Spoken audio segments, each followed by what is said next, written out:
Hello hello. Yes दादा, आवाज आ रही है। नमस्कार दादाजी, नमस्कार। हाँ नमस्कार। तो मैं कंटिन्यू करता हूँ। ओके दादा। ओके, तो मैं शुरुआत की थी कि ये जो थोड़ा mind है, कैमरा आपका लाइक दिख नहीं रहा। अभी ठीक है, धन्यवाद। तो यही मैं बोल रहा था कि ये जो माइंड है, इस माइंड को इच्छाएं प्रभावित करती है और इच्छाएं प्रभावित होती है वातावरण, जिस वातावरण में हम लोग रहते हैं, जिस तरह से सोचते हैं और जिस तरह का भोजन लिया जाता है। तो यहाँ विशेष रूप से इस तीनों फैक्टरों में सतोगुण, रजोगुण, तमोगुण। तो सतोगुणी जो होता है वो सात्विक विचार देता है और सात्विक भावनाओं के द्वारा हमें पॉजिटिविटी की ओर जाने में मदद करता है। तो इसीलिए योग में, ये योग साधना में सात्विक भोजन का बहुत बड़ा महत्व है। इसी सात्विक भोजन को प्रमिताहार कहा जाता है। तो सात्विक भोजन को समझने के लिए प्रमिताहार को समझना जरूरी है। तो वो शुद्ध सात्विक तो हो ही, जिससे कि इच्छाओं को वो भड़काने वाला ना हो, उत्तेजित ना कर सके। तो उत्तेजित ना करने वाले भोजन को और शरीर, मन और आत्मिक शक्ति को ताकत प्रदान करने वाला हो, ऐसा भोजन होता है सात्विक भोजन। फिर उससे सेकंड कैटेगरी में आता है राजसिक भोजन। वो शरीर को मदद कर सकता है, इच्छाओं को उतना भड़काएगा भी नहीं, लेकिन मन को उतना लाभदायक नहीं होगा। लेकिन जो तामसिक भोजन है वो बहुत ही मन को चंचल बनाता है और जो मनुष्य की जो इच्छाएं हैं, काम, क्रोध, लोभ, मोह, मत्सर, आशा, ईर्ष्या, इसको वो प्रभावित करता है, भड़काता है। तो सतोगुण, रजोगुण, तमोगुण, इसको समझाने के लिए मैं एक उदाहरण देने के लिए शुरुआत किया था कि जो सवेरे दही बनता है वो बहुत ही सात्विक भोजन के रूप में होता है। लेकिन वही दही 2-4 घंटे के बाद में खाएंगे तो सवेरे का दही और दोपहर का दही, उसमें अंतर आ जाता है। लेकिन वही दही शाम को भोजन करेंगे, उसको अगर यूज करेंगे तो वो अपना स्वाभाविक जो सात्विक गुण है वो धीरे धीरे छोड़ते चला जाएगा। लेकिन वही दही 1-2 दिन के बाद में अगर खाने की कोशिश करेंगे तो वो पूरा सड़ा हुआ हो जाएगा। तो वही तामसिक के रूप में माना जाता है। तो इसी तरह से हर एक वस्तु सतोगुण, रजोगुण, तमोगुण के रूप में प्रभावशाली रहती है। तो साधक को हमेशा सात्विक भोजन ही लेना है, इसका प्रयास होना चाहिए। और अभी वर्ल्ड हेल्थ ऑर्गेनाइजेशन ने भी, बहुत सारे डॉक्टर लोगों ने भी, बहुत सारे संत लोगों ने भी इसी पॉइंट को उजागर किया कि आज का मनुष्य जाने या अनजाने में तमोगुणी भोजन ज्यादा ले रहा है, नशाएं ले रहा है। तो जितना भी तमोगुणी भोजन है उसमें नशा, बहुत प्रकार का नशा है। जो साधक के रूप में आगे बढ़ता है उसके लिए तो ओनियन और गार्लिक भी जो है वो फ्रेंडली नहीं माना जाता है, लेकिन वो आगे की चीज है, इसमें आपको डरने की जरूरत नहीं है। जिसको साधना की जो मुमुक्षता, मतलब भूख उसको लगती है, तो ऑटोमेटिकली वो अपने भोजन को भी कैसे ठीक करना है वो सोचता है। लेकिन यहाँ जो भी हम लोग अभी डेली के रूटीन में भोजन लेते हैं उसका प्रभाव हमारे माइंड पर पड़ता है। ये भोजन सात्विक, राजसिक, तामसिक, इस बात को ख्याल में रखते हुए भोजन लेने की आवश्यकता है। ये मेरा पॉइंट था। क्यों? क्योंकि भोजन का सार लिम्फ माने शुक्र होता है, और वो शुक्र रासायनिक क्रिया के अंतर्गत हार्मोनल सिक्रेशन, जो रसक सरण होता है बॉडी के भीतर में, वो रसक सरण होता है और वो इच्छाओं को या तो मदद करता है या तो फिर तमोगुण के रूप में भड़काता है। तो यहाँ इसका ये पॉइंट आपको ध्यान में रखना है। चलिए, हम लोग सात्विक भोजन ले रहे हैं, ऐसा ही भाव बना करके, ऐसा ही संकल्प लेकर के आगे बढ़ रहे हैं। तो इससे क्या होगा, हमारा जो स्वभाव है वो स्वभाव धीरे धीरे तामसिकता से राजसिक में, और राजसिकता से सात्विकता में वो रूपांतरित होता जाएगा। तो इस तरह के भोजन के माध्यम से हम अपने आप को, अपना चिंतन मजबूत कर सकते हैं और उसको और भी बल देने के लिए जो हार्मोनल सीक्रेशन होता है उसमें चक्रों को सबलाइम करने के लिए, मतलब सूक्ष्मतमता की ओर ले जाने के लिए कुछ आगे के हायर लेसन्स है। लेकिन उसके पहले आसन्स है, शिव का तांडव है, लेकिन वो पुरुष लोगों के लिए ही है। और कौशिकी है महिला लोगों के लिए और पुरुष लोगों के लिए, दोनों के लिए ये फायदेमंद है। तो इससे क्या होगा, हमारे जो ये चक्र है ये सूक्ष्मतम मतलब सबलाइम होने में मदद मिलती है। इसलिए एक्सरसाइज को करना चाहिए। इसके आधार पर आज की जो डिमांड है कोरोना काल में, इम्यून सिस्टम को स्ट्रांग रखना, वो ऑटोमेटिकली हम अपने इम्यून सिस्टम को स्ट्रांग रख सकते हैं। तो इम्यून सिस्टम को स्ट्रांग रखते हुए, अपने इच्छाओं को परिमार्जित रखते हुए, सात्विकता के माध्यम से परमात्मा की ओर जब उसको चैनलाइज करते हैं तो उसके लिए फिर ध्यान की एक प्रक्रिया सिखाई जाती है। तो वो ध्यान की प्रक्रिया में दीपेश्वर जी वो मुझे मदद करिए, जो ये जो सोशल साइकिल है उसको मैं थोड़ा सा रेफरेंस देना चाहता हूँ कि मनुष्य जहाँ खड़ा है वहां से वो परमात्मा की ओर जाएगा, वो ट्रायंगल में मिलना है, उसको थोड़ा दिखला सकते हैं क्या? ओके दादा, मैं शेयर करता हूँ। हाँ, तो आप लोग अटेंटिवली मेरे बातों को गौर करते रहिए और मैं आगे बढ़ते जा रहा हूं क्योंकि समय का तो लिमिटेशन है। तो ये मैं बोल रहा था कि अब ये जो माइंड है, ये जो माइंड की जो जर्नी है वो है संसार में, लेकिन जर्नी है टू रियलाइज द सेल्फ। मैं आया कहां से, मैं कौन हूं। वो जो सृष्टि चक्र है उसको थोड़ा डिजाइन कर दीजिए, सृष्टि चक्र को उसको विजिबल कर दीजिए ना, सृष्टि चक्र का। ये इसके अलावा जो है सृष्टि चक्र का जो पिछला क्लास वाला जो था, पिछला क्लास वाला सृष्टि चक्र खोल दीजिए दीपेश्वर दादा। हाँ, तो थोड़ा समझने में इजी हो जाएगा।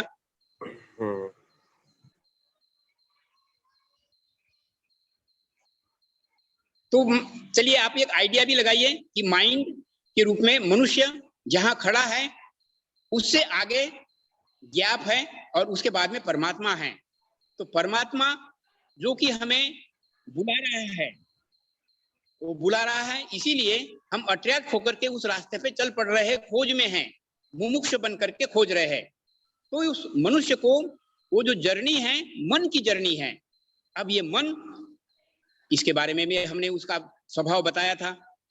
ये मन का स्वभाव है as you think so you become, जैसा सोचते हैं वैसा ही ये मन बनता है। तो हमें जो बनना है, जो हमारे जीवन का लक्ष्य है वो परमात्मा है, उसको संस्कृत में ब्रह्म बोला गया। अब उसको ब्रह्म ही क्यों बोला गया? अब उसको ब्रह्म इसीलिए बोला गया कि वो स्वयं अनंत है और उसका अगर कोई स्मरण करेगा तो उनको भी वो अनंत बना देते हैं। इसीलिए उसकी डेफिनेशन ही है बृहत वाद ब्रह्म, बृहनत वाद ब्रह्म। वो स्वयं में अनंत है और दूसरों को भी अनंत बना सकते हैं। तो उस अनंत रास्ते पर चलने के लिए बहुत महत्वपूर्ण योग क्रिया की 5 चीजें महत्वपूर्ण होती है। ये आप लोग जो देख रहे हैं बॉडी है, बॉडी के भीतर में चक्र है और चक्रों के इर्द गिर्द इच्छाओं का जन्म होता है। तो इस इच्छाओं को कंट्रोल करने वाले जो पॉइंट्स है ये चक्राज है, इसीलिए इनका योग तंत्र में नाम रखा गया है एनर्जी सेंटर्स। तो ये चक्र, तो चक्र एक बहुत इंपॉर्टेंट चीज है, इसको यंत्र भी कहा जाता है। तो नंबर 1 यंत्र, नंबर 2 मंत्र, नंबर 3 हमारा टारगेट क्या है, हमारी जो जीव शक्ति, ये जो मूलाधार जहां छिपी हुई है कुंडलिनी के रूप में, उसको अवेकन करना, उसको जागृत करना, वो हमारा लक्ष्य है। उसके लिए एक साधना मतलब एक प्रक्रिया मतलब एक इनिशिएशन की सिस्टम, साधना सीखने की सिस्टम है, उसका वो एक विज्ञान है, उसको समझना होता है। कहाँ कंसंट्रेट करेंगे? अभी ये नेट के माध्यम से हम लोग जुड़े हुए हैं, जूम की जो लिंक है वो नहीं मिलेगी तो हम आप एक दूसरे से नहीं कनेक्ट हो पा रहे थे। तो इसीलिए उसी तरह से परमात्मा के साथ में वो जीव रूपी कुंडलिनी शक्ति सर्पाकार सोई हुई अवस्था में जो छिपी हुई है उसको जोड़ना है। तो कौन जोड़ेगा? मंत्र जोड़ता है। तो मनना तारेत यस्तु यह स, मंत्र के माध्यम से मन को भौतिक बंधन, मानसिक बंधन, आध्यात्मिक बंधन से पार ले चलने के लिए वो मंत्र का जप करते हैं तो वो कुंडलिनी सक्रिय हो जाती है, अवेकन होने में मदद मिलती है। इसीलिए उसका वो एक मंत्र भी है, ध्यायेत कुंडलिनीम सूक्ष्माम मूलाधार निवासिनीम तामिष्ट देवता रूपाम सा अर्धत्रिवलयान्विताम कोटि सौदामिनी भाषाम स्वयं भुलिंग वेष्टिताम। तो परमात्मा का अंश ईश्वर के रूप में मतलब वो सोई हुई अवस्था में है, उसको जगाने के लिए तो हाथ से तो उठा नहीं सकते उसको, तो साउंड क्रिएट करना पड़ेगा। तो मंत्र के द्वारा साउंड क्रिएट किया जाता है और वो जो साउंड है वो हीट करता है वो कुंडलिनी शक्ति को। लेकिन श्वास तो ऊपर से नीचे जाएगा, तो नीचे जाने के क्रम में ये जो चक्र है, ये चक्र बने हुए हैं ईड़ा, पिंगला और सुषुम्ना। ये जो नाड़ियां है ईड़ा, पिंगला, सुषुम्ना, अनेक नाड़ियों में ये तीन नाड़ियां बहुत महत्वपूर्ण है। तो ये तीनों नाड़ियां जहां जहां मिलती है वहां चक्र होते हैं। तो वहां जहां तीनों मिलती है तो वहां एक गार्ड जैसी भी आ जाती है। तो वो गार्ड जब तक ढीली नहीं होगी, उसमें फ्लेक्सिबिलिटी नहीं आएगी, तो वो कुंडलिनी को रास्ता नहीं मिलता है ऊपर चढ़ने का। तो इसीलिए मैं इंपॉर्टेंस दे रहा था, कुछ आसन करना जरूरी होता है, कौशिकी करना जरूरी होता है, पुरुष लोग तांडव भी करना चाहिए। तो इससे क्या होगा, बॉडी सबलाइम होगी, मतलब सूक्ष्मतम होने में मदद मिलेगी और तब उस कुंडलिनी को जागृत होके आगे बढ़ने की मदद मिलेगी। तो उसकी वो प्रक्रिया है, वो सिखाया जाता है। वो सिखाने वाले जो लोग होते हैं वही हम लोग आचार्य कहलाते हैं। तो ये जो आचार्य लोग हम लोग हैं, सिखाने वाले लोग, लेकिन हमारे जो प्रेरणा के स्रोत है वो गुरुदेव आनंद मूर्ति जी है। तो गुरु का जो मैंने नाम लिया है वही ऊर्जा का स्रोत है। अब वो जो ऊर्जा स्रोत है ये और भी बढ़िया से समझने की आवश्यकता है। ऊर्जा, सर्वोपरि ऊर्जा, उन्होंने अपने आप को रूपांतरित किया, लेकिन उन्होंने जो रूपांतरित किया तो निर्गुण से सगुण में आया। तो ये संसार कलरफुल वर्ल्ड है, इसमें भी हम ईश्वर को नहीं पकड़ सकते हैं, निर्गुण में भी नहीं पकड़ पा रहे थे। तो वो जो कॉम्पिटेंट मार्ग गुरु है वही निर्गुण माने भावातीत, सगुण माने भावयुक्त तंत्र में इसकी परिभाषा दी गई है तारक ब्रह्म के रूप में। तो भावातीत सेतु तारक ब्रह्म। भावातीत माने निर्गुण सत्ता, भावयुक्त मतलब सगुण ब्रह्म। तो सगुण और निर्गुण के बीच में जो टेंडेंशियल पॉइंट के रूप में वो जो सत्ता आती है, जैसे 7000 साल वर्ष पूर्व शिव के रूप में आए थे, 3500 साल के बाद में कृष्ण रूप में आए थे, और जैसा कि पिछले बार भी रेफरेंस दे रहा था कि कर्ण थे, कर्ण ने भगवान कृष्ण से प्रामिज ली थी। प्रामिज वो लिया था कि भगवान अगली बार जब आओगे तो ये जो जातीयता का बहुत बड़ा एक कलंक, इस मानवता को, हम सारे लोग मानवता के रूप में सारे परमात्मा के बेटा बेटी है, एक परिवार के सदस्य है, परमात्मा के सदस्य है, मतलब कॉस्मिक फैमिली के मेंबर्स है। लेकिन जातीयता के द्वारा ये समाज टूट फूट रहा है, संप्रदाय के द्वारा आदमी अलग अलग बिछुड़ रहा है और आर्थिक दृष्टि से भी विषमता पैदा हो गई है, इसलिए ऊंच नीच की भावना आ गई है। इन सारे कॉम्प्लेक्स को, ऊंच नीच की भावनाओं को दूर करने के लिए आओगे ऐसा प्रामिज लिया था कर्ण ने भगवान कृष्ण से, और आओगे तो मेरे राज दरबार में, मतलब मैं राजा रह चुका हूं, जहां बाबा जन्म लिए हैं वो अंग देश कहलाता है। तो वही जो प्रामिस थी उन्होंने पूरा किया अंग देश में जन्म लेकर के। तो ऐसे एक महापुरुष आए, और क्या उद्देश्य लेकर के आए? तो भगवान कृष्ण जब आए थे तो उस समय का राज दरबार था वो राजा लोगों का था, बड़े अहंकारी लोग बन चुके थे, बहुत शोषण होता था। तो एक महाभारत की आवश्यकता पड़ी थी और धर्म की स्थापना करवानी जरूरी थी। वो उस समय में उन्होंने किया, वो उस समय उनका लक्ष्य था।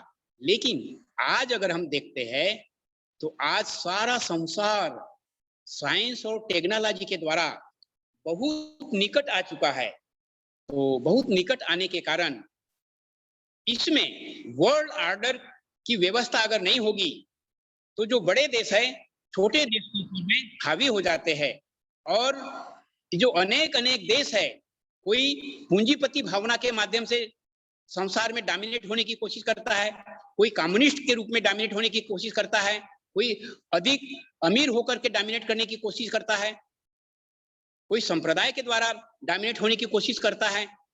तो इसीलिए सेकंड वर्ल्ड वॉर के बाद में यूएनओ का फॉर्मेशन तो हुआ, लेकिन योग्य कंट्रोलिंग मैकेनिज्म तैयार नहीं हो पाया। एक वर्ल्ड गवर्नमेंट बनना बाकी रह गया। उसी के पूर्ति के लिए गुरुदेव आनंद मूर्ति जी उर्फ श्री प्रभातरंजन सरकार जी के रूप में आए, और उन्होंने सामाजिक और आध्यात्मिक इन दोनों का सुंदर समन्वय युक्त कंप्लीट फिलॉसफी दी।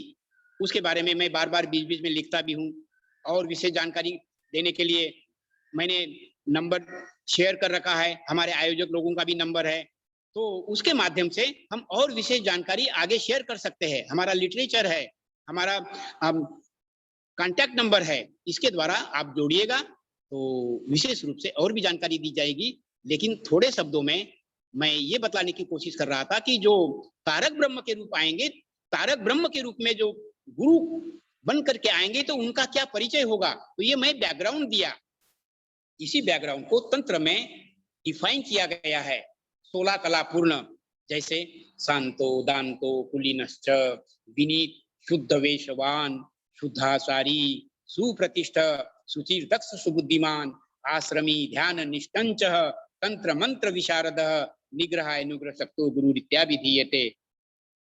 तो ये जो मैंने श्लोक तंत्र का आपके साथ में शेयर किया, हर एक शब्द को एक्सप्लेन करने में काफी टाइम लगेगा, लेकिन मैं आपको विश्वास दिलाता हूं और 3 पॉइंट्स के माध्यम से ये बताने की कोशिश करता हूं कि पहले गुरु तो माता पिता होते हैं,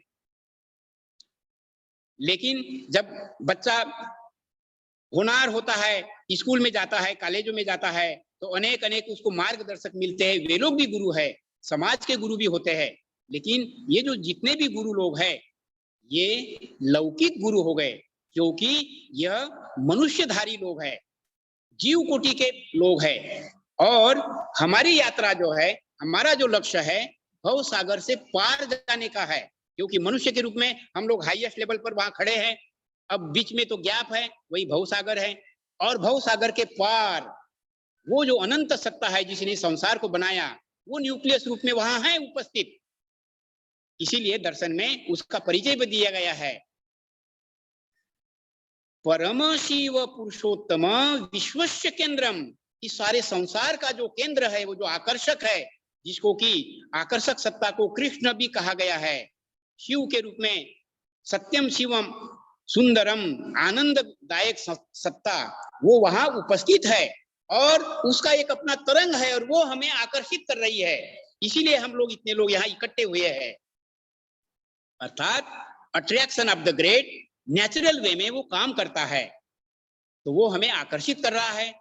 तो एक उचित समय जब आता है तो वो गुरु जो जीव कोटि से ऊपर शिव कोटि का होगा, मतलब ब्रह्म कोटि का होगा, तो उस ब्रह्म कोटि के गुरु के महत्वपूर्ण 3 पॉइंट्स अगर आपको समझ में आ जाए तो बहुत ही आसान हो जाएगा।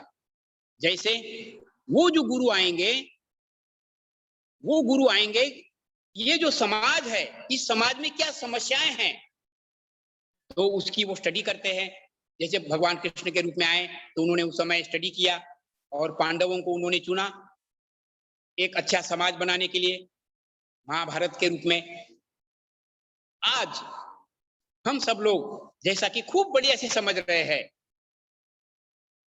इस कोरोना काल के लॉकडाउन ने बहुत उजागर किया। आर्थिक दृष्टि से इस कोरोना काल में लॉकडाउन सिस्टम में अमीर अति अमीर होते चले जा रहे हैं। ये सर्वे आया है, ऑक्सफैम की ये रिपोर्ट है। और गरीब बेचारे गरीब होकर के उसके 2 समय की रोटी की भी कोई गारंटी नहीं है। बहुत सारे लोग तो आत्महत्याएं कर रहे हैं, बहुत सारे लोग तो बेचारे तड़प तड़प के मर रहे हैं, बहुत सारे लोग तो बेचारे फ्रस्ट्रेशन में आ रहे हैं। सो फ्रस्ट्रेशन इज भारी इतरे मैं वाली ना तो कुछ नहीं। तो भाई वो नाजुक जैसी है, वो ऐसी है, रोक ले दे ना।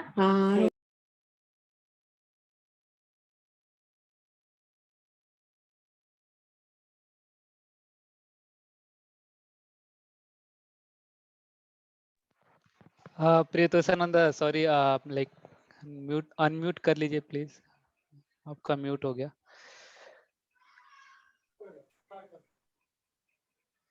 अनम्यूट कर, ओके दादा। हाँ, कर दिया। Okay, thank you. हाँ, तो मैं ये बोल रहा था कि आज की सामाजिक आर्थिक परिस्थिति ऐसी हो गई है कि गरीब गरीब हो रहा है, अमीर अमीर होते जा रहा है, और इसमें दोनों एक दूसरे के विरोध में जा रहे हैं और एक बहुत भूचाल आने की परिस्थिति बन रही है।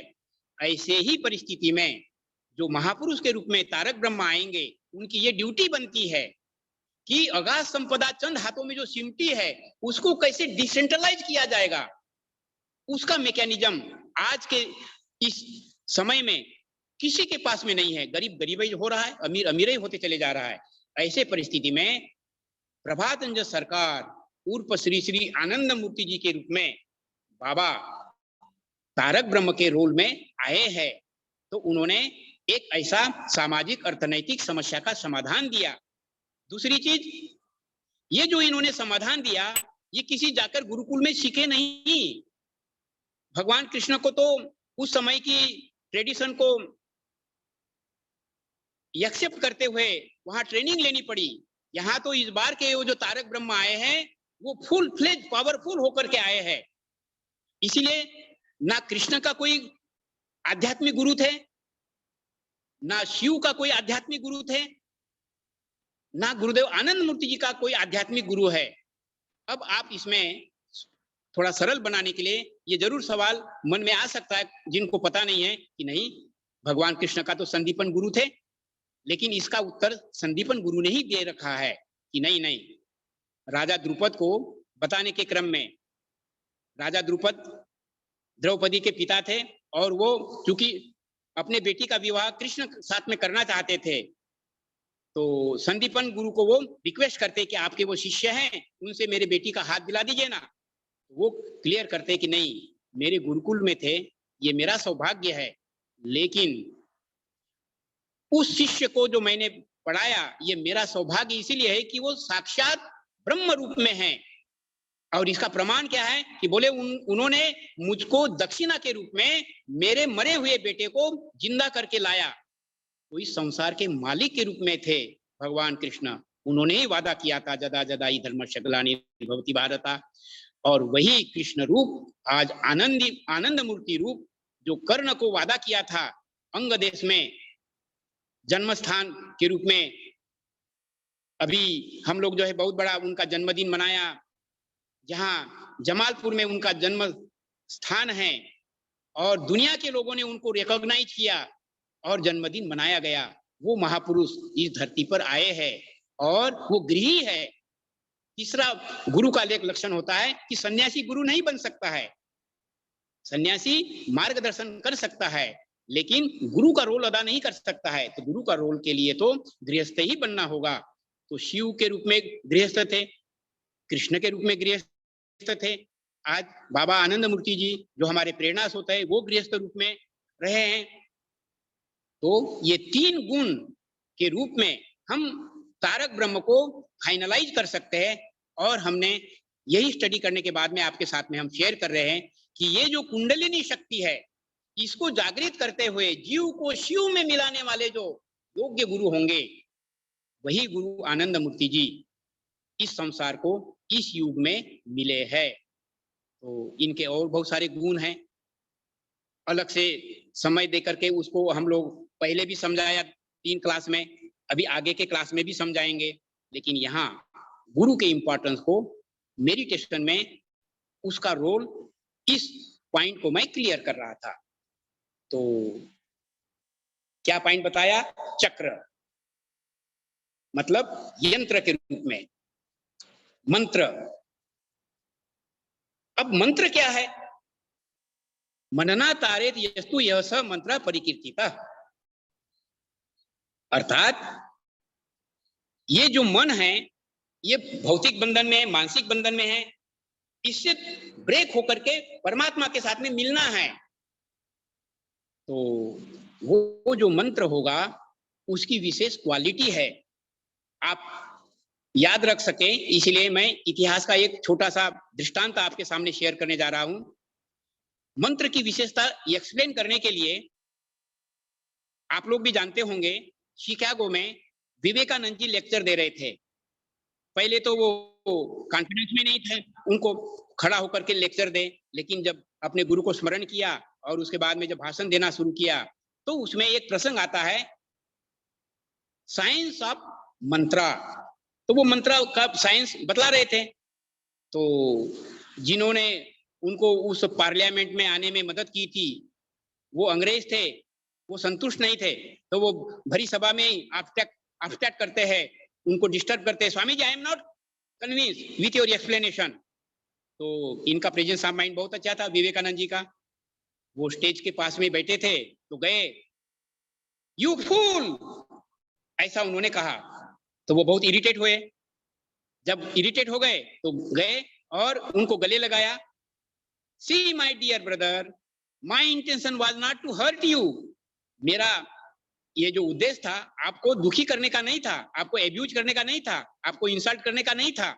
मैं तो ये आपको ये बतलाना चाहता था कि पर्टिकुलर शब्द में पर्टिकुलर वाइब्रेशंस काम करते हैं, आइदर पॉजिटिविटी में आइदर निगेटिविटी में। तो यू फील, ऐसा जब कहता हूं तो आपको इरिटेशन हो रहा है, अब मैं आपको गले लगा रहा हूं और माय डियर ब्रदर बोलता हूं तो यू फील एफेक्शनेट। तो प्रेम की भावना वो हो गया पॉजिटिविटी, और इरिटेशन हो गया वो निगेटिविटी की भावना। तो मंत्र में वो क्वालिटी होना चाहिए कि पॉजिटिविटी का क्लाइमेक्स के द्वारा वो जो सोई हुई जो हमारी कुंडलिनी शक्ति है उसको वो जागृत करा सके। तो जागृत कराने के लिए ऋषि मुनियों ने जिन्होंने अनुभव किया, उन्होंने एक अपना अनुभव शेयर किया है।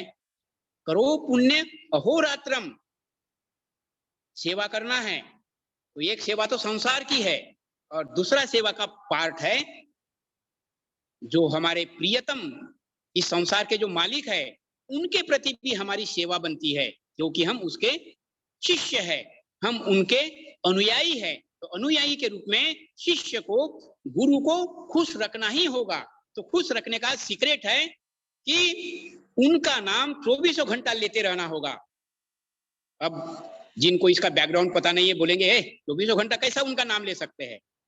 हाँ, ले सकते हैं। कैसे? मंत्र के द्वारा। कैसा मंत्र? जो हमारे श्वास प्रवास पर चलता रहे। तो इसीलिए आनंद मार्ग की साधना में ये जो मंत्र जानकारी दी जाती है, जो शेयर किया जाता है, उसके संस्कार के अनुसार, मतलब साधक के संस्कार के अनुसार उसका मंत्र उसके लिए वो प्रेस्क्राइब किया जाता है। ऐसा उसका सेट है, उसका वो विज्ञान है। और कहाँ वहां मन को केंद्रित कहाँ करेगा? अब केंद्रित कहाँ करेगा? अब जैसा ये फिजिक्स के लैंग्वेज में ये एक स्ट्रक्चर है, तो कोई भी जो स्ट्रक्चर होता है, मैं एक बड़ा स्ट्रक्चर दिखला रहा हूं, ये एक स्ट्रक्चर है फिजिक्स के लैंग्वेज में। और फिजिक्स की लैंग्वेज में जब हम इसको स्ट्रक्चर बोलते हैं, एक पिंड बोलते हैं, तो इस पिंड का एक केंद्र बिंदु भी होता है। अगर हमको ये पकड़ में आ जाएगा केंद्र बिंदु के रूप में, और उस केंद्र बिंदु में एक उंगली पर हम इस किताब को हम कंट्रोल कर सकते हैं। अभी हड़बड़ी में ये कंट्रोल नहीं हो पा रहा है, लेकिन हमारा ये जो शरीर है, हमारा ये जो व्यक्तित्व है, ये भी एक पिंड है, ये भी एक स्ट्रक्चर है, और इस स्ट्रक्चर के कुछ केंद्र बिंदु है जिसको उसको की चक्र कहते हैं। तो किस चक्र पर किस साधक को कंसंट्रेट करना है, तो वो प्रेस्क्राइब किया जाता है आचार्य के द्वारा। इसीलिए हमारे जैसे सन्यासियों को और भी गृही विद्वान लोगों को आनंद मार्ग में आचार्य के रूप में शिक्षा दी गई, और वे हम सब लोग मिल करके लोगों को ये साइंस ऑफ मेडिटेशन को शेयर करते हैं। लेकिन इसकी हम लोग फीस नहीं लेते हैं, क्योंकि हमारे गुरुदेव ने हमसे वादा लिया कि इस अध्यात्म ज्ञान को तुम बिजनेस नहीं बनाओगे, तो हम लोग सहर्ष सेवा के रूप में इसको शेयर करते हैं। इसीलिए आप सभी लोग जो सुन रहे हैं, विशेष रूप से हमारे बीच में बहुत अच्छे मुमुक्ष, बहुत ही जानकार व्यक्ति लोग जुड़े हुए हैं, जैसे एक राकेश जी है और दूसरे सज्जन हैं लोकेश जी, रायपुर जयपुर के लोग हैं, और ये लोग जो है बहुत ही अभिभूत है हमारे इस फिलॉसफी को सुन करके, स्टडी करके। ये लोग हमसे रिक्वेस्ट कर रहे हैं कि सिखा दिया जाए, तो हमने उनको ऑलरेडी कुछ चीजें सिखाना शुरू कर दिया है। तो आप सब लोगों को स्वागत है, और आप जो मैक्सिमम लोग जो सुन रहे हैं, आप लोग ऑलरेडी सीखे हुए हैं, तो हम लोग जो सीखे हुए हैं, हम लोग बहुत सौभाग्यशाली है। अब हम लोगों का ड्यूटी बनता है कि दुनिया के लोग, इन दुनिया के लोगों को ये नहीं पता है कि हम लोग जो इस स्टेज पर आए हैं, ये भगवान आनंद मूर्ति जी की कृपा है।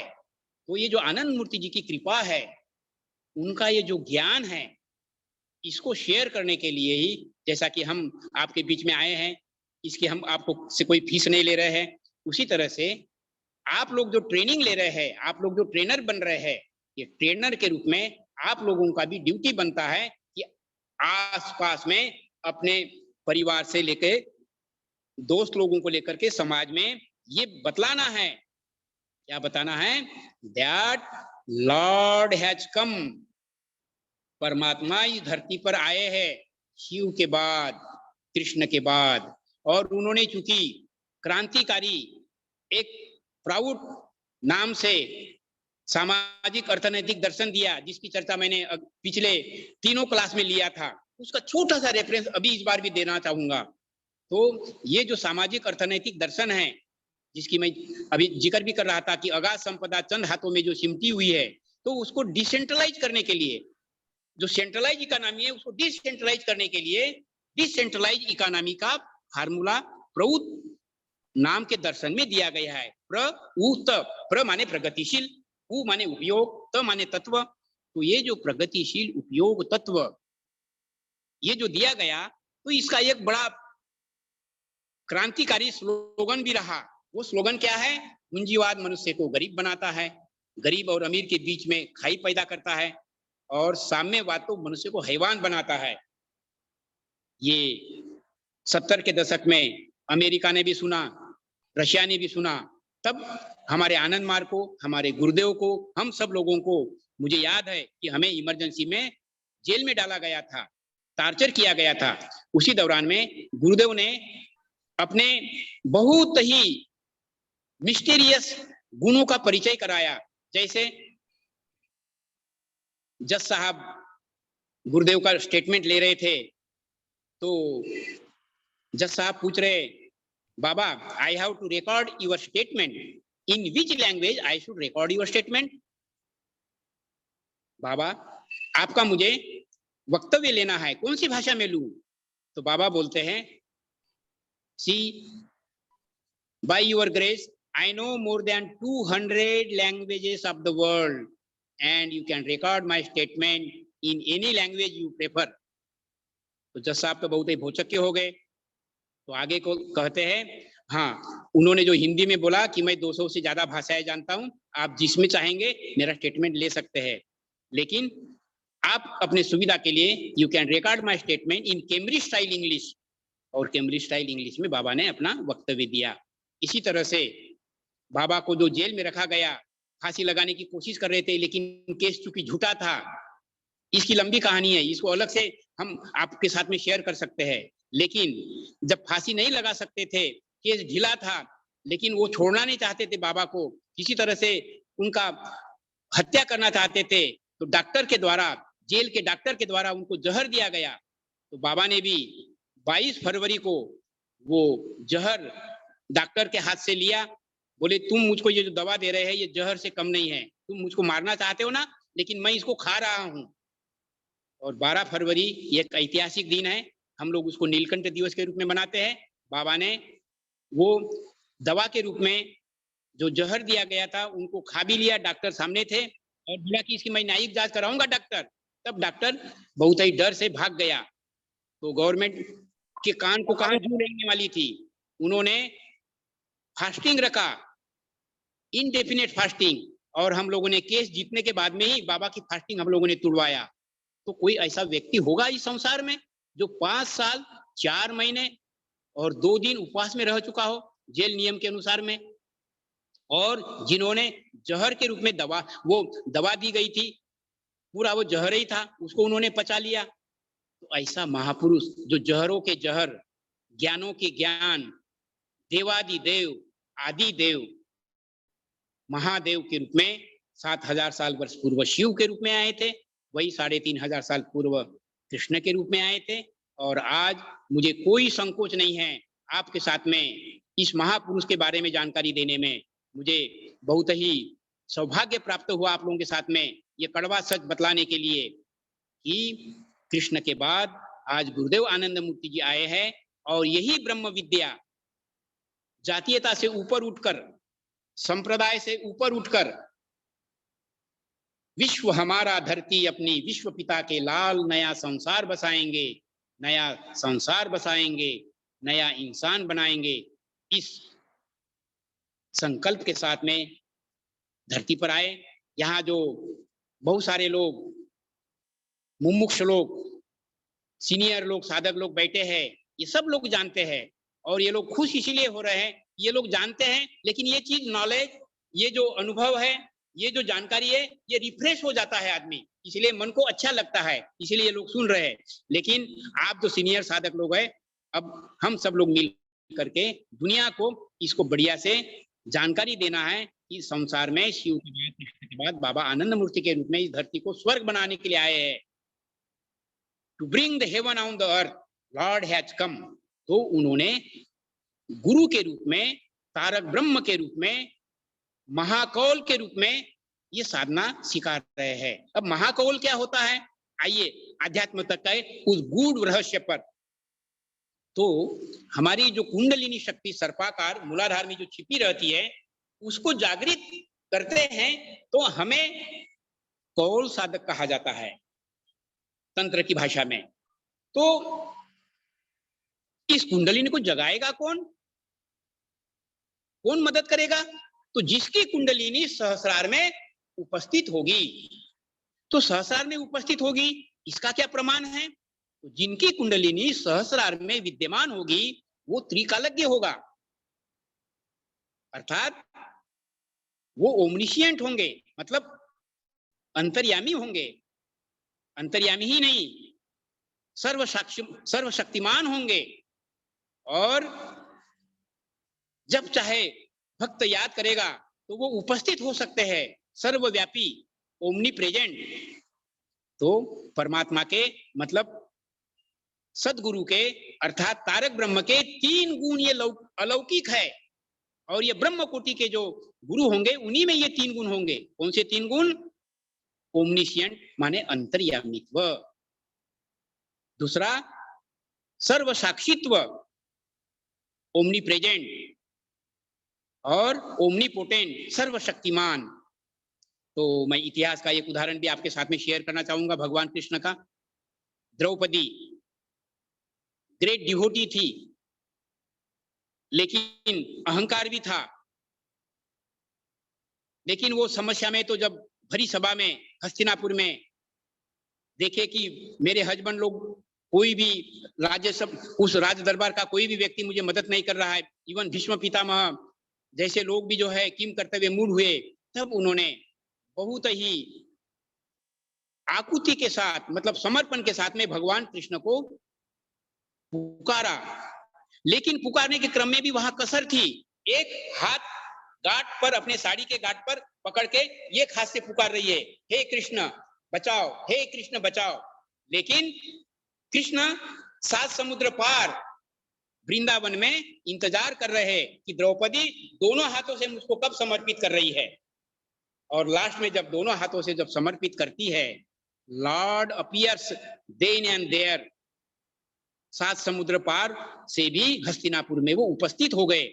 उपस्थित ही नहीं हुए, और ये कोई कथा नहीं है, ये ऐतिहासिक हार्ट टचिंग इवेंट है, हिस्ट्री है कि भगवान कृष्ण ने अनगिनत साड़ी सप्लाई किया, क्योंकि दुष्ट दुशासन उस भरी सभा में अपनी सारी सभ्यता की सीमाएं पार करते हुए एक महिला को निवस्त्र करना चाह रहा था। लेकिन भगवान कृष्ण ने जब द्रौपदी के रूप में उन्होंने पूर्ण समर्पित किया, तो वो उपस्थित हुए और उन्होंने अपने तीनों गुणों का परिचय दिया। तो मैं बतला रहा था, जो महाकौल होते वो इस तीनों गुणों के सुशोभित करने वाले होते हैं। तो ऐसे गुरु के रूप में गुरुदेव आनंद मूर्ति जी आए हैं। उनकी सारी बहुत सारी ऐसी घटनाएं हैं। यहाँ मैं घड़ी देख रहा हूं कि अभी मैं समय धीरे धीरे खत्म होने के जा रहा हूं, तो एक छोटी सी घटना शेयर करते हुए मैं फिर आगे बढ़ता हूं। गुरुदेव आनंद मूर्ति जी का जो लौकिक स्थान, जन्म स्थान जो था, वह जमालपुर है, वही जहां भगवान कृष्ण जन्म लिए। कर्ण के इच्छा के अनुसार में वरदान जो दिया था उसके आधार पर अंग देश में, तो वहां एक घटना, एक नहीं अनेक ऐसी घटनाएं हैं। तो गुरुदेव के आसपास में एक पड़ोसी जो रहने वाले थे, उन्होंने मार्क किया कि गुरुदेव आनंद मूर्ति जी के पास में, इनका एक नाम प्रभात रंजन सरकार भी है, तो सरकार दा के पास में बहुत सारे लोग आते हैं, ज्ञान की शिक्षा लेते हैं। और वो ज्ञान की शिक्षा लेने के लिए एक दिन उनको भी सुअवसर मिला, उन्होंने अपॉइंटमेंट लिया और साधना सीखा। और साधना सीखने के बाद में गुरु के बहुत क्लोज संपर्क में आए, तो वह अभिभूत हुए और मेरे जैसे वो गृह आचार्य भी बने। मैं तो सन्यासी आचार्य हूं, वो गृह आचार्य बन गए। लेकिन बाबा ने शरीर जब छोड़ दिया तो उनको बहुत कष्ट होता था। तो वो कष्ट होने के क्रम में एक दिन वो अपने में बोलते हैं, बाबा आप क्यों छोड़ करके चले गए इतने जल्दी। ऐसा बहुत बार उन्होंने रिपीट किया अपनी भावनाओं को। तो बाबा शरीर छोड़ चुके थे, फिर भी एक दिन विजन में आए और उनका नाम आचार्य रामेश्वर जी था। उनको विजन में आए और वो डांटते हुए बोलते, हे रामेश्वर, तुम बोलते हो कि बाबा चले गए, क्यों चले गए, ऐसा क्यों सोचते हो, मैं कहाँ चला गया, मैं तो तुम्हारे साथ में हमेशा में हूँ। बोलो तो तुम फलाने जगह अपने दोस्त के पास में जा रहे थे, वहां कोई टैक्सी नहीं मिल रही थी, पार्क के पास से अंधेरा हो रहा था, शाम हो रही थी मतलब, और वो जो पार्क थी वो बहुत खतरनाक थी, बहुत सारे लोग उनको डरा रहे थे, वापस जाओ, ये अभी शाम के समय में यहाँ कोई नहीं रहता है। तो एक टैक्सी वाला आया, अनजान रहने के बावजूद भी वो बोलता है, क्या जी आपको कहीं जाना है तो मैं मदद कर सकता हूँ, मेरे पास में टैक्सी है। तो जी मुझे जाना तो है, लेकिन मुझे उनका एड्रेस पूरा पता नहीं है। तो बोले नाम क्या है, तो बोले फलाना नाम है। तो बोले हाँ वो तो आसपास में रहते, चलिए मैं पहुंचा देता हूँ। और वो उनको वहां पहुंचा देते हैं। और जैसे ही वो गाड़ी से बाहर आते हैं, टैक्सी वाला टैक्सी लेकर के गायब हो जाता है और रामेश्वर जी सोचते रह जाते हैं। ऐसे बहुत सारी घटनाएं हैं। बाबा ने ये उदाहरण दिया, उनको ये प्रसंग बतलाया कि बतलाओ वो टैक्सी वाला कौन था। वो अंतर्यामी ही बाबा, भक्त की आवाज सुना और मदद किया। तो he is omniscient, omnipotent and omnipresent. ऐसे गुरु जो मैं उनको यहाँ बतलाना चाह रहा था, महाकौल कुंडलिनी शक्ति उनकी सहस्रार में रहती है। और एक ऐतिहासिक रूप में एक उदाहरण और दूं मैं, भगवान शिव के गले में वो सांप रखा गया है। शिव को बहुत सारे लोग मानते भी है, लेकिन बहुत कम लोग जानते हैं कि वो सांप नहीं है, वो सिंबलाइजेशन है, वो एक चिन्ह है। चिन्ह क्या है कि सर्पाकार सांप जो है वो यहाँ ऐसे उपस्थित है, ऐसे यहाँ रहता है। तो कलाकार को लैंग्वेज की लिमिटेशन थी, इसीलिए उन्होंने वो सर्प के रूप में, इंडिकेशन के रूप में वो दिया यहाँ। अर्थात जो गुरु होंगे महाकौल के रूप में होंगे, अर्थात उसकी कुंडलिनी जागृत अवस्था में होंगी और वो त्रिकालज्ञ होंगे, अर्थात उसको पास, प्रेजेंट और फ्यूचर तीनों का ज्ञान होगा। तो ऐसे गुरु मिले हैं और ऐसे साधक लोग यहाँ तैयार हुए बैठे हुए हैं। और आप लोग जो नए लोग हैं, आप लोगों से आग्रह है, आप लोग भी बहुत अच्छे लोग हैं, जुड़ चुके हैं, आगे बढ़िए विश्वास के साथ। हाँ, कुछ शंकाएं रह सकती है क्योंकि ये मनुष्य जीव है, बहुत सारा चीज सीखा हुआ है, जीव कोटि के लोगों के माध्यम से सीखा है, तो उसके बारे में मुमुक्ष बनकर अगर आप प्रश्न पूछते हैं तो उसका उत्तर भी आपको जरूर मिलेगा। लेकिन ये जो मैं आत्म अनुभूति का ज्ञान, मतलब आध्यात्मिक ज्ञान जो शेयर करने जा रहा हूं, जिसमें मैं विषय रखा हूं science of meditation based on bio psycho cosmology, तो मैंने बायोलॉजी का छोटा सा एक स्ट्रक्चर बतलाया, उसकी फंक्शनिंग बताई, माइंड का फंक्शन कैसा होता है ये बतलाने की कोशिश की। अब डायरेक्टली इस माइंड को, जीव को मतलब शिव के साथ में जोड़ना है, तो वो साधना में बैठा भी है, हम आप सब लोग साधना भी करते हैं। तो साधना करने के क्रम में कभी कभी बहुत अच्छा लगता है और कभी कभी निराशा भी आती है, क्योंकि इस कलरफुल वर्ल्ड में पॉजिटिव वाइब्रेशन भी है, नेगेटिव वाइब्रेशन भी है, तो कभी कभी थोड़ी निराशा भी आ जाती है। और उस निराशा के घड़ी में एक साधक, एक कविता, एक पोएट के शब्दों में वो बैठता है एक नौका रूपी साधना में, नौका रूपी साधना में बैठ गया और ये भवसागर रूपी समुद्र को पार कर रहा है, लेकिन किनारा तो मिल ही नहीं रहा है, अभी तो वो रास्ता अनंत तक का है। तो साधक कवि बनकर कविता बोलता है, साथी, साथी माने जो नाविक, जो नौया चला रहा है वही गुरु है, तो वो उसको बोलता है कविता के रूप में। उसको माझी भी बोला जाता है, तो माझी कितने दूर किनारा, वो बहुत ही एक अनुभव करने के भावना से पूछता है कि किनारा कब लग जाएगा माझी, हे नाविक। तो नाविक बोलता है, माझी बोलता है, साथी धीरज क्यों हारा, ये साथी बैठे रहो ना, क्यों चिंता कर रहे हो, मैं जो चला रहा हूं नौका, मैं निश्चित रूप से इस नौका को पार लगा दूंगा। तो इस नौका रूपी साधना को,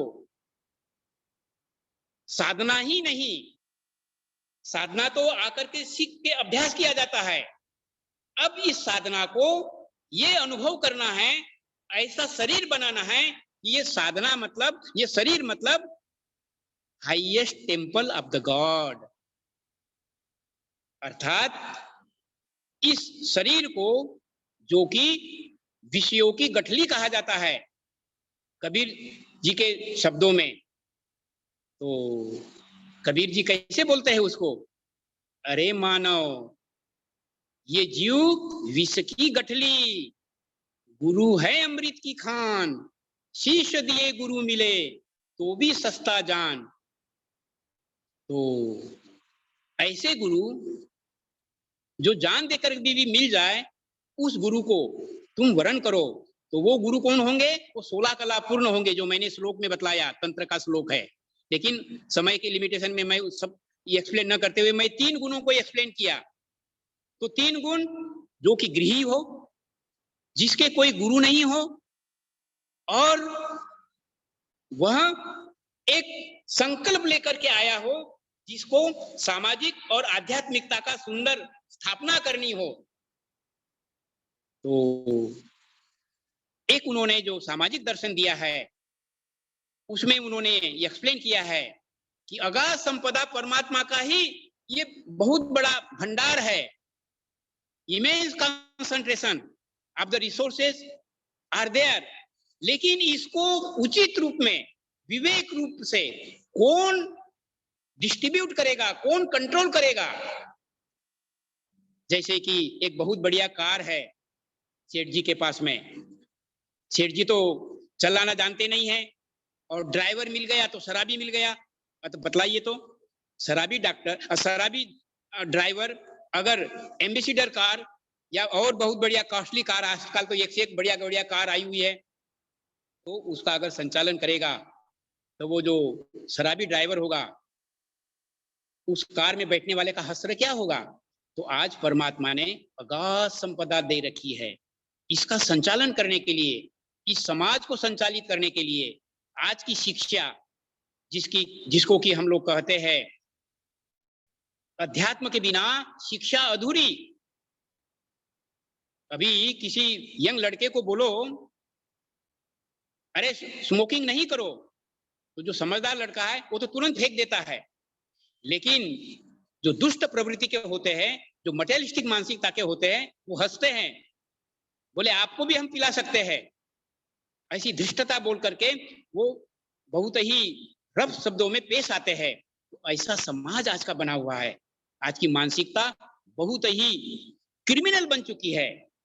तो ऐसी अवस्था में आज के जो समाज के संचालक है, जिसको कि पॉलिटिशियंस कहा जाता है इन जनरल, उसका चरित्र भी आज हम लोग आए दिन देखते हैं भ्रष्टाचार का पर्याय बन चुका है, क्रिमिनलाइजेशन इस समाज का हो चुका है। तो ऐसे परिस्थिति में भगवान आनंद मूर्ति जी पूर्व श्री प्रभात सरकार जी के रूप में एक अच्छा समाज बनाने के लिए सामाजिक अर्थनैतिक दर्शन और इस सामाजिक अर्थनैतिक दर्शन को लागू करने के लिए योग्य लीडर्स जो इस सारे संसार का नियंत्रण करेंगे, कलेक्टिव साइकोलॉजी को परमात्मा की ओर ले जाने की साइकोलॉजी में। तो समय लिमिटेड हो गया है और अभी बहुत जल्दी ही खत्म होने वाला है, लेकिन आप लोगों को मुझको थोड़ा टाइम भी देना है, तो बहुत चंद शब्दों में मैं खत्म करने जा रहा हूं कि ये जो लीडर्स है, सद्विप्र जो है, इनकी क्वालिटीज क्या होगी। पिछले क्लास में हमने बतलाया था ये जो सोशल साइकिल लॉ है, शूद्र क्षत्रिय वैश्य विप्र, तो ये युग में शूद्र लोग रहता है, फिर विकास क्रम बढ़ते जाता है तो क्षत्रिय होते हैं, विप्र होते हैं। आज वैश्यों के द्वारा ये समाज संचालित हो रहा है। तो शूद्र क्षत्रिय वैश्य विप्र के बीच में ये जो वैश्य है आज शूद्रों को तो खरीद ही लिया, क्षत्रिय को भी खरीद लिया, विप्रों को भी खरीद लिया है और अपने मर्जी से समाज को चला रहे हैं। आप लोग खूब बढ़िया से समझ रहे हैं इस बातों को। वैश्य युग का डोमिनेशन शोषण से भरपूर है, इसीलिए आज मानवता करा रही है। तो इस मानवता को एक नई दिशा देने के लिए ही, एक सुंदर समाज बनाने के लिए ही, तो एक सुंदर समाज की एक सुंदर संकल्प युक्त प्लानिंग बना करके वो भगवान इस धरती पर आए हैं, जिनके कोई गुरु नहीं है, हमने नहीं देखा वो गुरु, अलग से हम शेयर करेंगे उनके और इस व्यक्तित्व को। वो विवाह में मतलब गृहस्थी रहे हैं, तो ऐसे गुरु हमें मिल चुके हैं। ऐसे गुरु के द्वारा आप और हम में से जो त्यागी तपस्वी होंगे वे लोग सद्विप्रों के गुणों से विभूषित होंगे।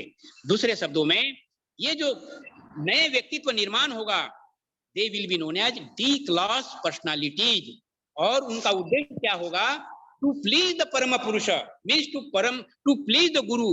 तो गुरु कैसे खुश होंगे, वो तो संकल्प लेकर के आए एक अच्छा समाज बनाने के लिए। तो जो लोग अपना सहयोग अच्छा समाज बनाने के लिए देंगे, कमिटमेंट के साथ अपने तन मन धन को समर्पित करते हुए, ऐसे ही लोगों को सद्विप्र कहा गया है। समय की लिमिटेशन में मैंने ये छोटा सा क्लास तो बहुत बड़ा है, लेकिन थोड़े समय में थोड़ी सी एक झांकी बतलाने की कोशिश की कि हाँ, आनंद मार्ग के दर्शन में सामाजिक जो दर्शन है प्राउटिस्ट यूनिवर्सल, इस डिपार्टमेंट के माध्यम से हमने ये जो क्लासेस आप लोगों के लिए शेयर करना शुरू किया है।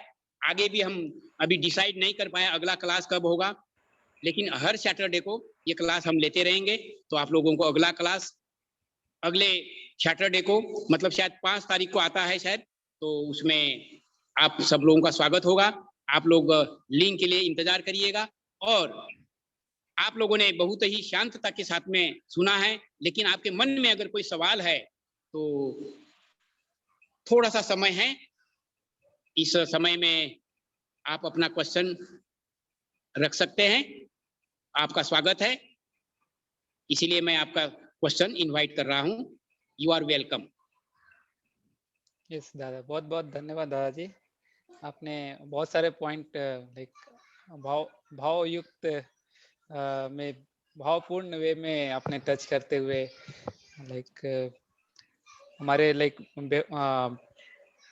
क्या बोलेंगे लाइक ऐसे personal life as well as collective life में क्या रोल है गुरु का, एक सारांश मैं बता रहा हूँ। लाइक मेरा शायद अच्छा नहीं होगा, बट या लाइक पर्सनल वे में मंत्र एंड योगा मेडिटेशन का क्या लाभ होगा, और कलेक्टिव वे में जो गुरु ने समाज दर्शन दिया उसको टच करते हुए आपने बहुत अच्छा बताया। तो हाँ, मैं ये मतलब आपको याद दिला रहा हूँ कि वो जो गुरु आए हैं उन्होंने ही मंत्र क्या होना चाहिए वो डिजाइन किया, चक्र कहाँ कंसंट्रेट करना चाहिए उसका एक सिस्टम पद्धति डेवलप किया, काय के लिए? कुंडलिनी को जागृत करने के लिए। तो ये जो सिस्टम है गुरु के द्वारा डिजाइन की गई है, इसे गुरु का बहुत बड़ा रोल है, ये मैं आपको शेयर कर रहा था। हाँ, आगे बढ़िए। जी था तो कुछ क्वेश्चंस है ग्रुप में, चैट विंडो में है, और शिवकांत दादा पहले क्वेश्चन कर रहे हैं, तो उनसे हम क्वेश्चन ले लिया कर। शिव कुमार जी, शिवकांत दादा प्लीज। हाँ जी, वेलकम जी। चरण स्पर्श स्वामी जी। जी, वेलकम, नमस्कार। मेरा प्रश्न ऐसा है कि जी। जो कुंडलिनी हम जागृत करते हैं तो उस वक्त जो ध्यान लगता है वो अपने मन से कुंडलिनी मूलाधार से हम सहस्त्रार तक ला सकते हैं या बुद्धि का उपयोग उसमें होता है? और दूसरा प्रश्न ऐसा है कि हमारे ऊपर दूसरे व्यक्ति के निगेटिव अभी थॉट्स बहुत सारे आते हैं, तो उसका प्रभाव ना हो इसलिए कौन सा चक्र जागृत करे ताकि हमारे ऊपर निगेटिव शक्ति का प्रभाव ना पड़े? जी, आपका उत्तर यही हुआ कि जो आप चक्र निर्धारित करना चाहते हैं और कुंडलिनी को जागृत करना आपका जो लक्ष्य है, तो मैंने पहले भी थोड़ा सा जानकारी दिया था कि इसको हम पर्सन टू पर्सन बतलाते हैं। जैसा कि मैं उदाहरण दिया था उस समय में एक्सप्लेन करने के क्रम में कि ये जो स्ट्रक्चर है, उसी तरह से हमारा शरीर का जो स्ट्रक्चर है उसका केंद्र बिंदु कहाँ होगा तो वो वेरी करेंगे चक्रों के हिसाब से, किसका कौन सा उपयुक्त होगा। तो ये पर्सनल मेथड के रूप में आता है जी। तो इसीलिए जब आप और हम आमने सामने मिलेंगे या कोई आचार्य जी भी मिलेंगे तो वो आपको पर्सनली बोलेंगे कि ये चक्र आपके लिए उपयुक्त होगा, उसका नाम है इष्ट चक्र, वो प्रेस्क्राइब कर देंगे आपको। और दूसरा क्या मंत्र बोलना चाहिए जो कि आपके श्वास प्रवास पर चलते रहना चाहिए। तो मंत्र की क्वालिटीज भी मैंने बतलाया था। क्या बताया था कि वो हमेशा श्वास प्रवास पर चलने वाला हो, इनकेंटेटिव एंड कैंटेंटेटिव। तो ये जो मंत्र बोलेंगे श्वासात्मक, ब्रीदिंग इन ब्रीदिंग आउट, वो चलता रहना चाहिए। सोई भी रहेंगे तो अभ्यास में वो चलता रहेगा, ऐसा सूक्ष्म मंत्र इनहेल और एक्सहेल करने के क्रम में चलता रहे। दूसरी चीज उसमें भाव होगा, तो भाव क्या होगा? अहं ब्रह्मास्मि का भाव छिपा हुआ रहना चाहिए। तो ऐसे मंत्र कॉमन नहीं होते हैं, लेकिन आपकी जिज्ञासा की पूर्ति के लिए मैं एक कॉमन मंत्र बतला सकता हूं, और वो मंत्र है बाबा नाम केवलम। तो ये बाबा नाम केवलम संस्कृत माध्यम से, संस्कृत लैंग्वेज के माध्यम से लिया गया है। तो ये संस्कृत लैंग्वेज जो है, this is a mother language of the all languages. इसीलिए irrespective of any caste, creed और कलर, एक संस्कृत लैंग्वेज के माध्यम से ये मंत्र दिया है, बाबा नाम केवलम। वो जो मंत्र पर्सनल होते हैं वो भी संस्कृत के माध्यम से है। तो संस्कृत के माध्यम से ये देव भाषा कहते हुए इसको सिंबलाइज किया गया है। और देव भाषा में ये बाबा नाम केवलम मतलब परमात्मा, बाबा माने परमात्मा, उसका नाम केवलम मात्र। तो वही मेरे जीवन का सार है। इस अर्थ के साथ में अगर कोई चांट करता है ये मेडिटेशन सीखने के पहले, तो उसमें भी आपकी कुंडलिनी जागृत होगी और आपको बहुत ही आनंद मिलता रहेगा। लेकिन ये नर्सरी का क्लास हुआ सर, आपको आगे फिर आचार्य के कांटेक्ट में आना है और आगे जुड़ना है। आगे के टेक्निक के लिए वो पर्सनली सिखाई जाती है और वो सहज है और बहुत सरल है और बहुत ही इंटरेस्टिंग है। आप बहुत अच्छी खोज में हैं, लेकिन आप सही रास्ते पर आए हैं और सही जगह पर आए हैं, इसलिए आपका मैं स्वागत करते हुए मैंने जो मैसेज डाला है उसमें मेरा कांटेक्ट नंबर है, मेरे आयोजक लोगों का नंबर है। आप हमारे कांटेक्ट नंबर से जुड़िए और आगे की चीजें फिर पर्सनली कुछ चीज मैं आपसे शेयर करूंगा। तो इस तरह से मैं अपने शब्दों को आपके इस आंसर के साथ में कंक्लूड करता हूँ। आगे का क्वेश्चन। बहुत धन्यवाद जी दादा, नेक्स्ट क्वेश्चन चैट विंडो से मैं ले रहा हूँ। सर्वेश दुबे दादा ने पुट किया है, ध्यान और मंत्र जप में क्या अंतर है? जब मन पूछ लेंगे। शरीर से हट के, संसार से हट करके जब वो परमात्मा के साथ में अपने मन को लगाता है तो उसमें मंत्र का सहारा लेता है, तो उस सारे प्रक्रिया को ध्यान भी बोला जाता है। लेकिन ध्यान के भी स्टेजेस है, गुरु ध्यान भी है, मंत्र ध्यान भी है, तो वो स्टेजेस पर्सनली क्लियर किया जाता है। ओके बाबा जी, मैं बिगिनिंग कर रहा हूँ तो कैसे स्टार्ट करूँ, आप बता पाएंगे? हाँ, तो अभी जैसा कि आपने अभी सुन भी रहे थे ना, तो बाबा नाम केवलम, अभी तो आप इमीडिएटली शुरू कर दीजिए और फिर मेरे साथ में जुड़िए, तो फिर मैं एज ए आचार्य एक स्टेज ध्यान और भी फोन पर जो है गाइड कर दूंगा, लेकिन वो कलेक्टिवली थोड़ा अच्छा नहीं होता है, पर्सन टू पर्सन अच्छा रहता है। तो आप मेरा कांटेक्ट नंबर आपको वहाँ जो मैसेज दिया है हम लोगों ने, जो इन्विटेशन दिया उसमें है, आप जुड़ जाइए। क्या नाम बोले अपना? जी ऋषिक नाम है मेरा। हाँ, क्या आपने क्या पूछा बाबा जी? नाम? नाम ऋषिक। ऋषिक। ओके ओके, आपका स्वागत है, आप जुड़िएगा हमारे कांटेक्ट के माध्यम से। और अब ये थोड़ा देर के बाद हो जाएगा, फिर आपसे हम बात करते हैं। आप मुझको अपना नंबर शेयर कर दीजिएगा। ओके बाबा जी, वेलकम। स्वामी जी नमस्कार। जी नमस्कार। मैं रमेश शर्मा, नोएडा। जी सर, आपने पहले ईड़ा पिंगला और सुषुम्ना नाड़ी को जागृत करने से पहले कुछ आसन के लिए बताया था, लेकिन आसनों का नाम नहीं बताया, पहली बात।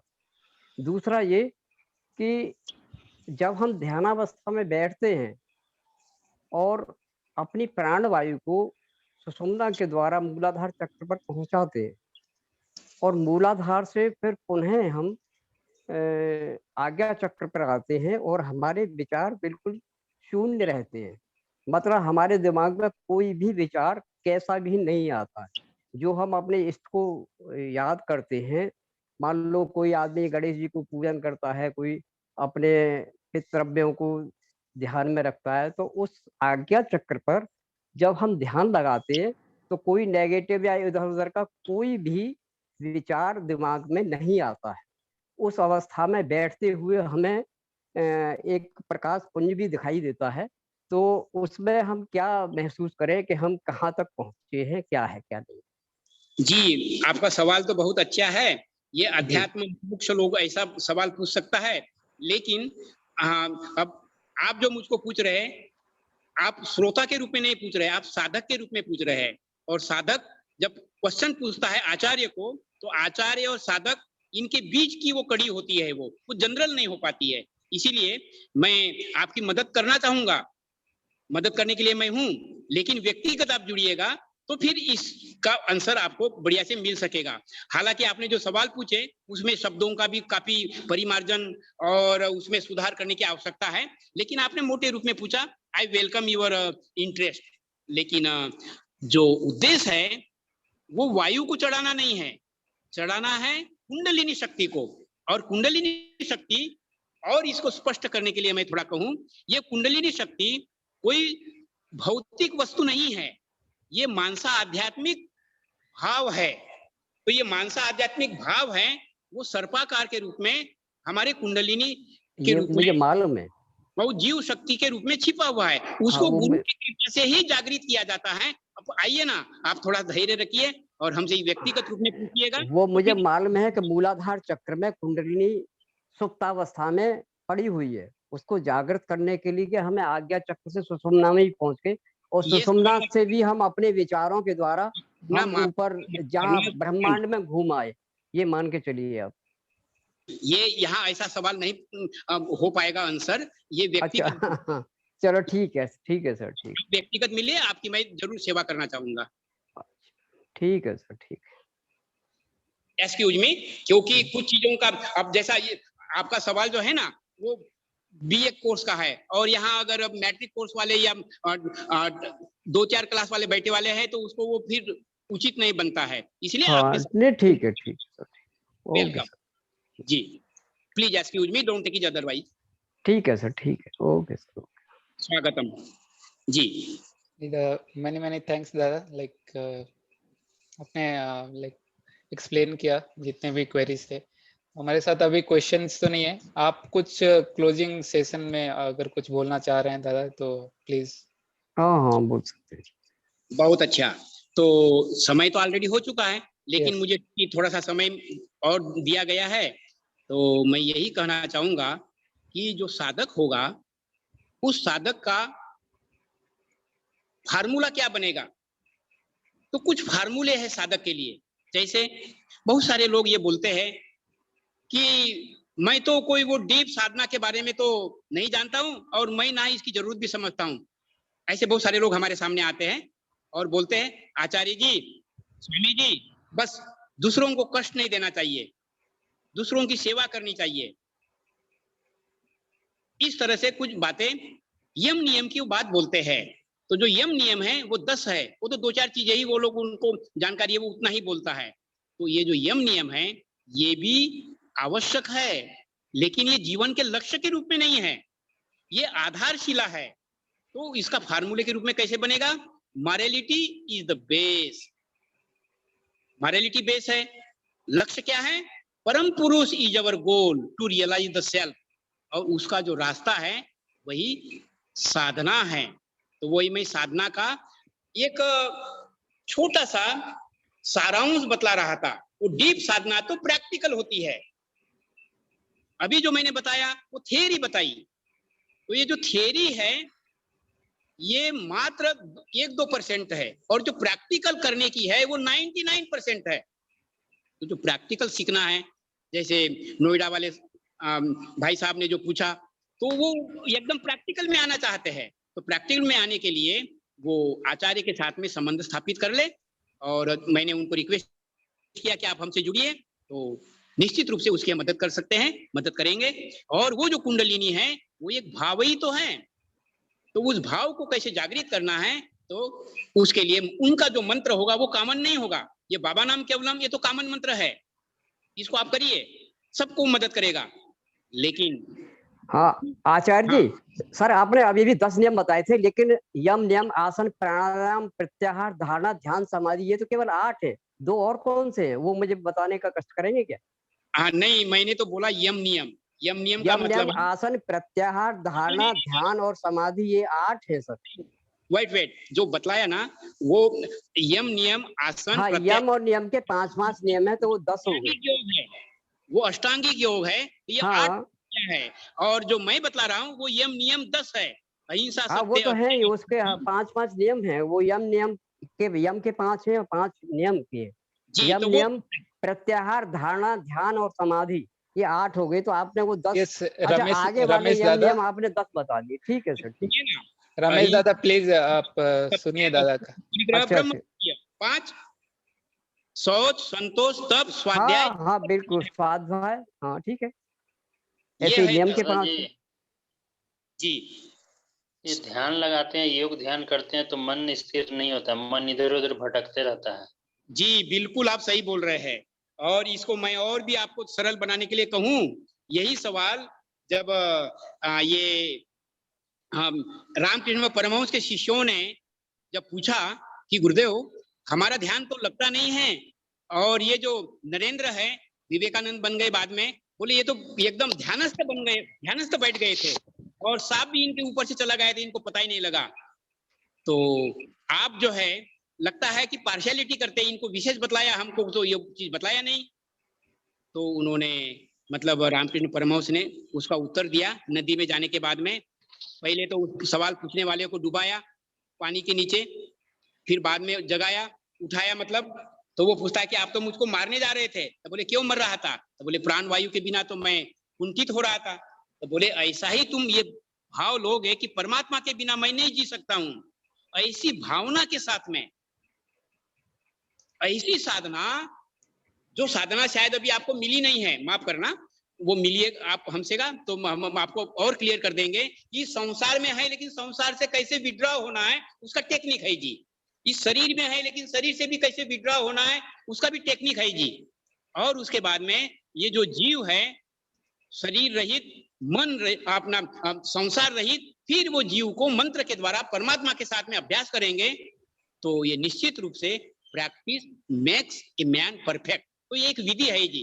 आप इस बात को बिल्कुल गारंटी के साथ में लीजिए कि मैं जरूर पाके रहूंगा और आपको वो मिलेगी। ये तो थोड़ा टेम्पररी भटकता है ये, इसके बहुत सारे कारण भी है। तो यहाँ समय के लिमिटेशन में मैं डिटेल नहीं, आप मेरे से संपर्क करिए ना अलग से, कॉन्टैक्ट जो मैं नंबर दे रखा हूँ। You are welcome. जी दादाजी, बोलिए। धन्यवाद। और किसी को कुछ पूछना है? दादा लास्ट क्वेरी था, अगर 1 मिनट में आप 1-2 मिनट में कुछ फोकस कर पाए तो। बोलिए। किसी ने पूछ रहे हैं कि यदि कोई चक्र जागृत है तो उसकी ऊर्जा को किस तरह से नियंत्रित करें? हाँ, जागृत है वो भी साधना का ही सवाल है। अब कौन सा चक्र है? जैसे हाँ, एक उदाहरण के लिए हम बतलाते हैं, ये अनाहत चक्र है तो इसमें 12 इच्छाएं हैं, 12 वृत्तियां। तो आशा, चिंता, दंभ, विवेक, विकलता, अहंकार, लोटता, कपटता, विसर्ग, अनुताप। तो ये जो 12 इच्छाएं कौन सी प्रभावित है वो व्यक्ति के संपर्क में आने के बाद में आचार्य उसको समझ पाएगा और उसके अनुसार में उसको चैनलाइज करने के लिए क्या रास्ता मिलना चाहिए वो फिर गाइड करेगा। तो वो व्यक्ति का सवाल बनता है जी। ओके दादा जी, धन्यवाद दादा। लाइक हम लोग अभी क्लोजिंग के प्रणाम तरफ। दादाजी, प्रणाम। बस एक बच्चे की तरफ जानना चाहता हूँ कि क्या भगवान भी अच्छे शिष्य की खोज में रहते हैं? उनके लिए उचित और अनुचित कोई नहीं है, सब परमात्मा के ही बेटे हैं। लेकिन जब परमात्मा को पाने की इच्छा उसमें प्रबल हो जाती है तो वो उनको जोड़ लेते हैं और जोड़ करके फिर उनको अंधकार से प्रकाश की ओर जोड़ते हैं और अपने साथ में मिला देते हैं। ये संभव है। और आप सवाल पूछने धन्य वाले हैं और आपको तो हम अनपढ़ माने ही नहीं रहे, आप तो बिल्कुल उसके योग्य अधिकारी है, इसलिए आप आगे आइए ना। जी धन्यवाद। आत्मविश्वास के साथ में आगे आइए। जी धन्यवाद दादा। हाँ, तो थोड़ा सा 2 मिनट वो कैसेट वाला कीर्तन लगा देते। दादा लाइक लाइव प्रखर दादा गाएंगे तो हम उनसे रिक्वेस्ट करेंगे। और मैं बहुत बहुत धन्यवाद आपका करता हूँ और एक्चुअली बहुत लाइव एंड इंटरेक्टिव सेशन रहा। तो और सारे पार्टिसिपेंट्स को भी बहुत धन्यवाद करूँगा कि आप लोगों ने बहुत अच्छे से सुना और क्वेश्चन भी बहुत अच्छा किया। तो आपका नेक्स्ट क्लास हमारा नेक्स्ट सैटरडे 5 जून को होगा। उसमें अभी लाइक क्लास का टॉपिक अभी रिलीज नहीं हुआ है बट हम लोग प्रिपेयर करके सबको सर्कुलेट कर देंगे और आप लोग का फिर से स्वागत होगा। तो धन्यवाद दादा, नमस्कार। ओके, प्रखर दादा प्लीज कीर्तन स्टार्ट कीजिए। जी आवाज सुन पा रहे हैं? यस दादा आवाज आ रही है। परमपिता की जय। बाबा नाम केवल, बाबा नाम केवल, बाबा नाम केवल, बाबा नाम केवल, बाबा नाम केवल,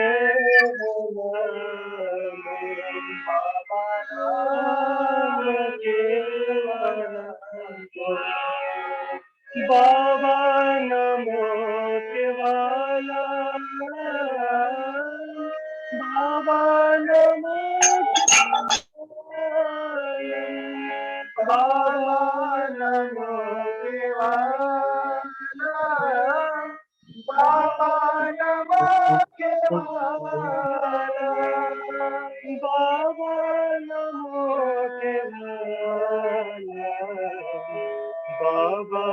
नमो केवल बाबा नमो केवल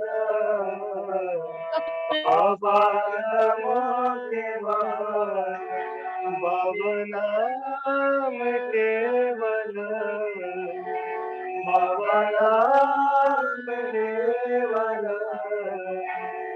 बाबा नाम केवल